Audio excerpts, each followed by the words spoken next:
जय श्री कृष्ण मित्रों, केम छो? मजामां ने आज आपणे केरी स्टोरेज करवा माटे केरी लीधी छे। मैं 2.5 किलो केरी लीधी छे, तो साफ करीने लूछीने लई लीधी छे। केसर केरी लीधी छे। आपणे एकदम मस्त पाकेली ने एकदम कड़क होय एवी केरी लेवानी छे, पोची नथी लेवानी। तमे जोई शको छो एकदम कड़क, आपणे दाबीए तो दबाईने एवी कड़क होय लेवानी छे। आ रीते जो આપણે સ્ટોરેજ કરશું તો આખા વર્ષ માટે એવી ને એવી આપણે ફ્રેશ કેરી લઈને રસ કાઢી એવો રસ બને છે।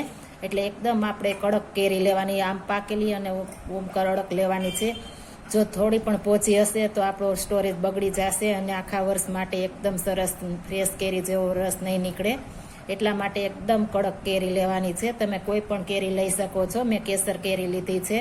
હવે આની આપણે છાલ ઉતારી લેશું। પહેલા આપણે આ ડીટિયાનો ભાગ આ રીતના કાઢી લેવાનો છે।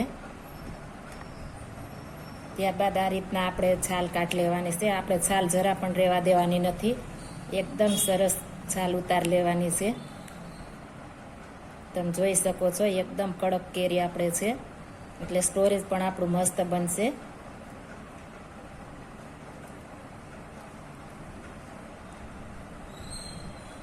આ રીતના એકદમ સરસ આપણે ઉતાર લેવાની છે।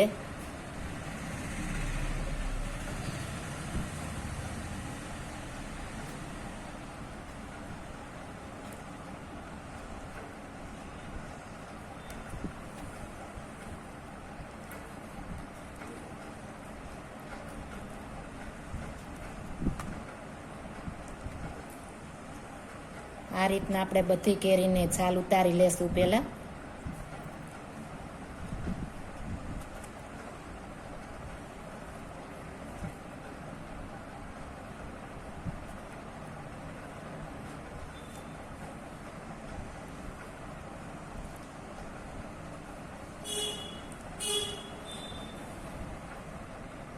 આપણે બધી કેરીની છાલ ઉતરી ગઈ છે, તમે જોઈ શકો છો। આપણે ઘરે પકાવેલી હશે ને તેનું આપણે સ્ટોરેજ કરશું તો એકદમ મસ્ત બનશે।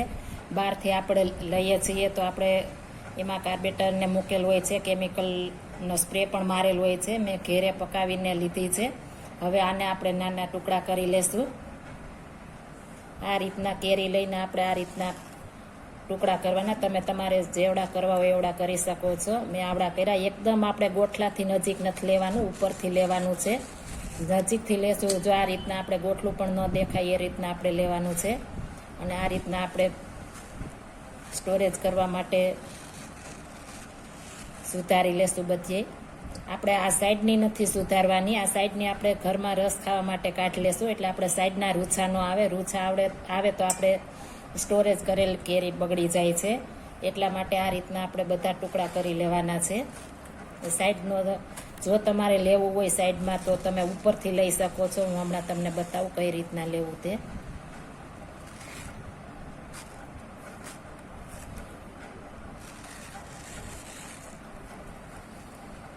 જો આપણે સાઈડમાંથી લેવું હોય તો થોડા થોડા એવા માઇનર જ લેવાના છે, આ રીતના ઉપરથી જ, એટલે રૂછું જરા પણ ન આવે। આ રીતના આપણે લઈ શકીએ છીએ। આનો આપણે રસ કાઢી નાખશું। આ રીતના આપણે બધી કેરીના કટકા કરી લેવાના છે।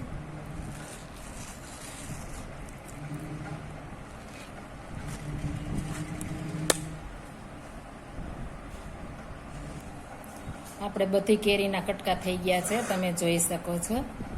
આ રીતના આપણે નાના નાના ટુકડા કરવાના છે, તમે તમારી સાઈડના કરી શકો છો। હવે મેં એક સ્ટોરેજ બોક્સ લીધું છે।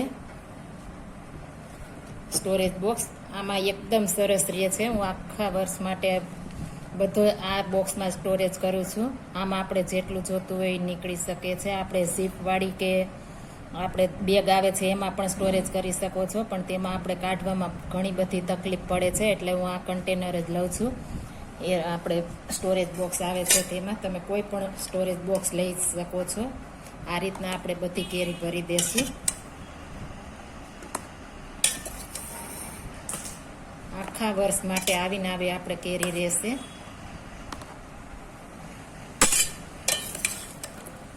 આપણે એક ખાસ ધ્યાન રાખવાનું છે કે આપણે કડક કેરી લેવાની છે, પોચી કેરી નથી લેવાની। એટલે આખા વર્ષ માટે આવીને આવી આપણે રહેશે।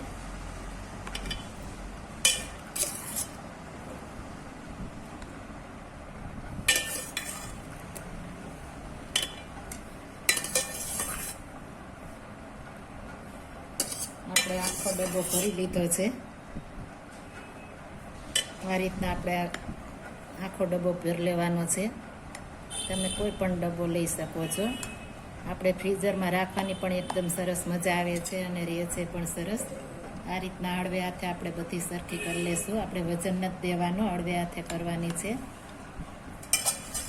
ત્યારબાદ આપણે તેનું ઢાંકણ દઈ દઈશું. સાઈડમાં બગડું હોય તો સાફ કરી લેવાનું છે. મારે નથી બગડ્યું, એકદમ સરસ થયું છે. આ રીતના સાફ કરીને આપણે ઢાંકી દઈશું અને આપણે ફ્રીઝરમાં મૂકી દઈશું. આ આખા વર્ષ માટે આવો ને આવો આપણો કેરીના કટકી આવો ને આવો રહેશે. જો આ મારી રેસીપી પસંદ આવી હોય તો મારી ચેનલ લાઇક, શેર અને સબસ્ક્રાઈબ કરી દેજો. ફરી મળીશું નવી રેસીપી લઈને. જય શ્રી કૃષ્ણ.